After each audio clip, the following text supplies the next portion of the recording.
That's something you want to draw from experience on with this. But having lost him in 2020 like you did, you obviously blitzed a lot more that year. Are there other things you can draw from that experience or things that you liked or didn't like without him that may be helpful now? Every team's different, you know. Like I think what's underrated about that 20 group is you know, we there. It was COVID. They were all with us for at least 4 years. I was year four for a lot of those backups. And so while meeting time was down, that group was together. So we just out executed people because we had been together and meeting times were limited in the way COVID was. So it's a little bit different, but yeah, there's always things that you can draw to, but at the same time, this is its own unique situation, and this defense is significantly different. Michael, as a edge rusher on pass downs, is that an option to sort of make up? Yeah, Michael's versatile enough to do whatever we ask him to do. We're always going to try to keep it limited so we don't overwhelm him with different techniques, but he's talented. Mo before you got here, and what do you like about him now that you've been working with him for a little while? Yeah, I knew he was a gritty grunt type D lineman that could do everything and anything that you asked. I love his play style. I love his mentality. I love the way he brings it every day to work. And you know, he's got more to him than just being a run defender on early downs. I think he does have pass rush value. He's you know, he actually can play some linebacker too. You know, he's got some good coverage ability. So he's a really cool player in that regard. Jacksonville's running the ball pretty well with two different backs. What does it look like on film when you see it? It's good, man. Liam and his staff, they're doing a really, really nice job. It's carrying over from Tampa. Their run game is it's fast, it's violent. It's going to be a tremendous challenge.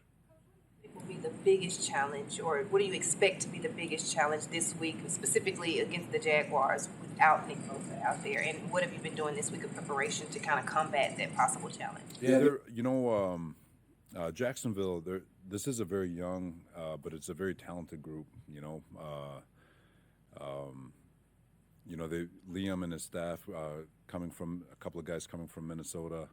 You know, they've got legally a really advanced signal stealing type system where they always find a way to put themselves in an advantageous situation. They do a great job with it. They formation you to try to find any nugget they can. So we've got to be great with our signals, and we got to be great with our communication, and to combat some of the tells that we might give on the field. So they're almost elite in that regard. That whole entire tree, from Sean to Kevin O'Connell to all those guys, they all do it. So you know, so there's challenges. They're going to catch us in some situations where they have the advantage, and we just got to play good, sound, fundamental football and do our best to execute them.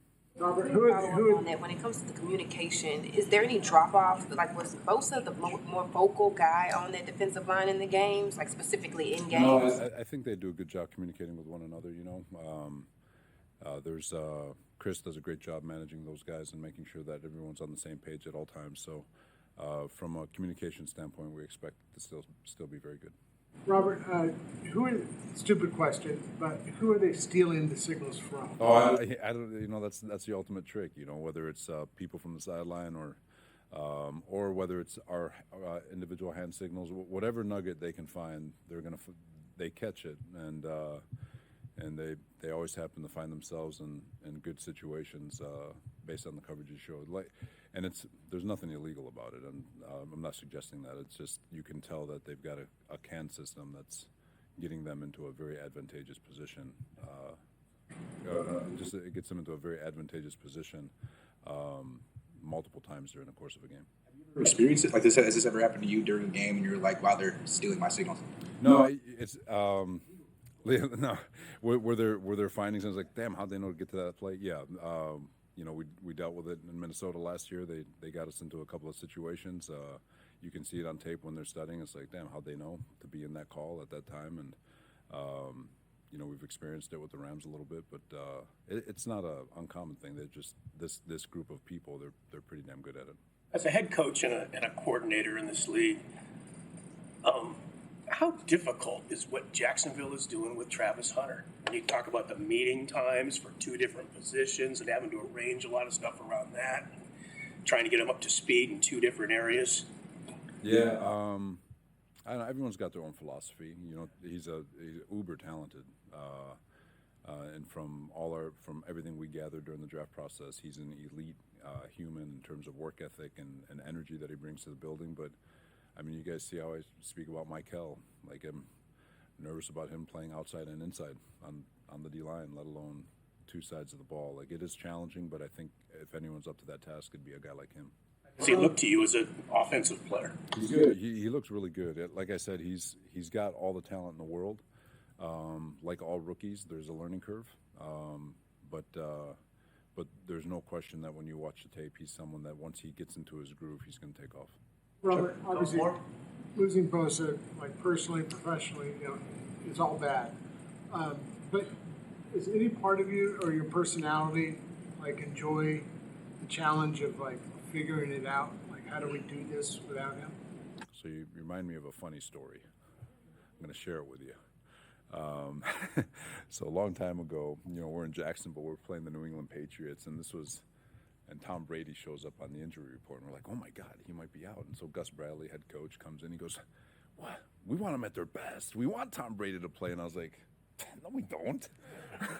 We don't want them at their best. No, there's nothing enjoyable from a personal standpoint. Like, we're always going to go to work. We're always going to try to find a way to put our guys in the best situation possible. But the most painful thing is to see a guy like Nick Bosa, who I thought had a perfect offseason. He had a perfect training camp, and he was playing at a Defensive Player of the Year level. He was playing at an extremely high level, probably the best he's played in the last couple of years. And for it to end short for him like that after two games and a quarter, it sucks for him. So don't feel sorry for anyone in this building. We get to show up. We get to watch film. We get to go to work. We get to go on the grass and try to figure it out. That's always going to be the fun part. What's sad is that he's going to be in rehab, and that's where my heart goes. Philosophically, as a guy who's been a head coach, and we've just seen, so is it just bigger, faster, stronger? Is it sometimes turf? Could you put a finger on just how it seems like injuries are more prevalent right now than they ever have been in the game? I have a lot of thoughts. Way too long for this press conference, but we can visit on that one day. But it is they're I argue that I don't know if the body was meant to have as much torque and power and the tendons, but I'm not a doctor, so. He would lack for confidence necessarily, but what does a play like what Upton Stout did at the end of the game on Sunday do for him, just in terms of kind of proof of concept of the work that he's putting in? I think he's got a tremendous amount of confidence. You know, I think anytime a young man makes a play like that, of course it's going to add confidence. But I don't think he's short of confidence. I don't think that play would have made or break his confidence. He shows up every day. He shows up with intent to work. He's learning. You know, he asked the other day, what do I need to do to get better? I was like, you just need to continue getting reps. He's so smart. He's such a student of the game. He's going to start to learn the tendencies of offenses and what they're trying to do and what they're trying to attack. And you trust that with 10,000 reps, he's going to be elite in the things that we ask him to be great at. Have you had a chance to talk to Nick, and how is his mindset? I know it's got to be challenging when he's gone through this 3 times, but what can you glean from what your conversation was like? Nick's great. He's in good spirits. You know, I visited with him a couple of times, and I know I think he's off. I think he's gone getting his work done. But you know, what do you say? You just listen, right? He's devastated, like anyone else would be. You know, you put in so much work. To be a part of a team and locker room and to help your team win football games, and then you're done. So I can't empathetically speak for him, but sympathetically, and just feeling how heavy he is in terms of like he wants to be here. This is not a relief for him, and you know. So like I said, with all the things that we have to do within the building, I mean that's always going to be a blessing, and for him not to be here to be a part of that, that's I feel for him. Just one more. Demo's pretty vocal in the offseason about stepping into that CB1 role and taking on the opposing team's wide receiver one. Looking at the matchup, Brian Thomas Jr. on the other side, how does he match up, and maybe do you just think about it more as like a collective going up against a receiver like that? I think Demo matches up with anybody in football. You know, he's aggressive at the line of scrimmage. He is physical. He's very smart in route recognition and all that stuff. So whoever lines up to Demo's side is, I feel like we're in a really good position. I feel like we're at an advantage, with Demo on the field. So Demo's always going to give whoever lines up on his side problems. All right. Good. Thank you, guys. Thank you, guys. Does Brock look this week? He's getting better. He's definitely progressing. I think he's improved for sure from last week, and still kind of taking it day by day. But he's definitely made improvements. I think Ricky played all but 2 snaps on Sunday. How impressive is that aspect of his game, his stamina, and is that something that young players, don't always have coming into the league? Yeah, it's extremely impressive. It's one of those things you don't even realize till the game's over. And it's pretty rare for a receiver to play that many snaps. But it's just a testament to him, how he works. How he's been, stacking practices and building up his conditioning. I think it's also a testament to his mental component to the game and how he prepares, and he doesn't miss anything. He doesn't need to come out of the game for any reason. He's ready for all situations, and so it makes Ricky a really good player. So really proud of him for doing that in the game, and he wants to be out there. So he's got kind of that Christian mindset where he doesn't want to come out of the game. This might seem like an odd question, but between Mac and Brock, this could be a physical game with the way that the Jaguars defense is set up. Who do you feel like you're more confident in taking a hard hit between the two of them? I'm confident in both those guys. They're both extremely tough. Whoever has to play, we really don't worry about it because that's why they're here. It's why they're our guys. It's because they are tough, and they don't let that stuff bother them. They don't worry about it. So whoever we need to be playing in the game, we're going to have full confidence in them for sure. Yeah. I'm not sure if you noticed this, but during the 2-minute drive at the end of the game, I think you might have huddled once or twice. During one of those huddles, Ricky Pearsall and Kendrick Bourne are dancing with one another.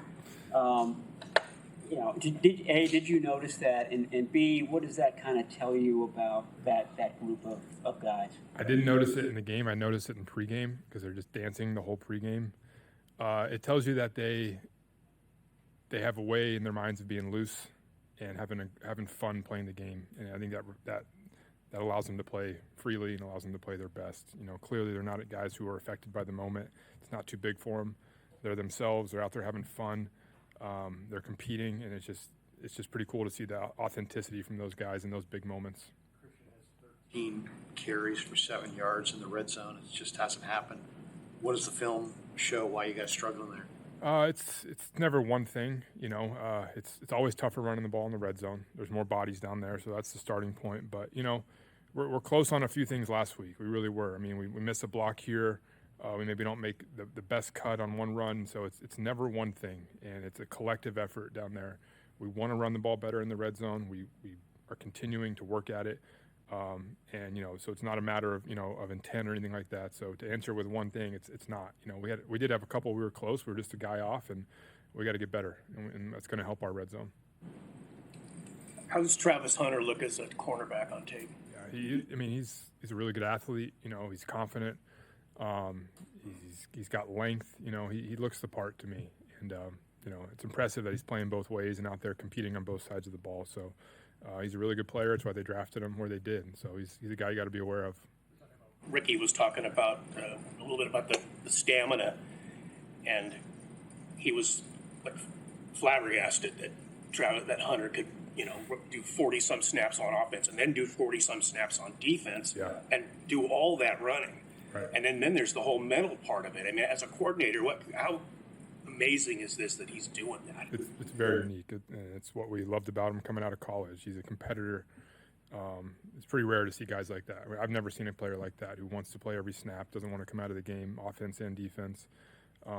It's just a guy who's clearly wired the right way. He's wired to be a football player, and that's what's going to make him a good player. Best defenses take the ball away, and this defense has got 9 takeaways in 3 games. When you're watching it, what does it look like? Is there any common denominators to what they're doing?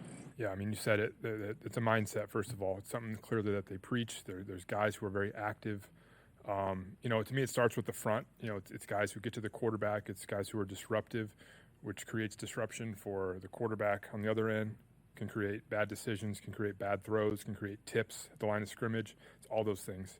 The other thing they've done really well is they've gotten offenses into some disadvantage or some bad situations. You know, second and longs, third and longs, where those guys can really tee off and really, you know, be the aggressor. And so when you get offenses in bad situations, you attack, and that's when you create turnovers. So they've done a great job of doing that. You know, that's why they're one of the best defenses right now. So you have a couple of ex-Jaguars in the locker room. I mean, is there anything that a Mac Jones or a Jordan Jefferson can give you that you can't get from watching film? You know, maybe sometimes, you know, maybe just knowing about a guy or knowing about, you know, little things about a person and the type of player they are. But at the end of the day, it's a new coaching staff, it's a new scheme, it's a new culture. So you're not really banking on, you know, anything that you don't see on film being something that's going to help you prepare. But it's always, every now and then you gather something from those conversations. Yeah. What have you seen from DeMarcus Robinson this week? D-Rob's been awesome to have him back out there. You know, he had a great camp and, you know, made a lot of progress. And obviously you miss him when he's not there, but he stepped back in. You know, he looks good. He's in really good shape. All the things we loved about him, his hands, his physicality, you know, and I hope he's ready to step up and help us this week. So good. Appreciate it, guys. Have a good one.